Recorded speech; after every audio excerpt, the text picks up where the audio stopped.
मराठवाडा आणि विदर्भाच्या सीमेवरून वाहणारी पैनगंगा नदी कोरडी ठाक पडलेली आहे। या नदीच्या पाण्यावरती शेतकरी हजारो हेक्टरवरती पिकं घेत असतात। मात्र आता ही नदी कोरडी पडल्याने बुलढाणा, वाशिम, यवतमाळसह हिंगोली, नांदेड या जिल्ह्यांना याचा मोठा फटका बसलाय। या ठिकाणाहून आढावा घेतलेला आहे आमचे प्रतिनिधी माधव दिपके यांनी। मी सध्या उभा आहे मराठवाडा आणि विदर्भाच्या सीमेवर असलेल्या पैनगंगा नदी पात्रामध्ये। माझ्या मागे हे तुम्हाला वाळवंट जरी वाटत असलं तर हे आहे पैनगंगा नदीचं पात्र। दूरपर्यंत फक्त माती, वाळू आणि दगड पाहायला मिळत आहेत।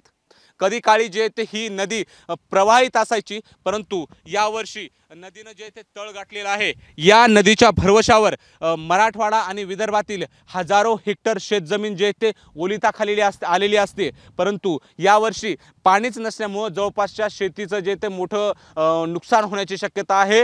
फळबागा आहेत, जे उन्हाळी पिकं आहेत त्यांचं नुकसान होण्याची शक्यता आहे।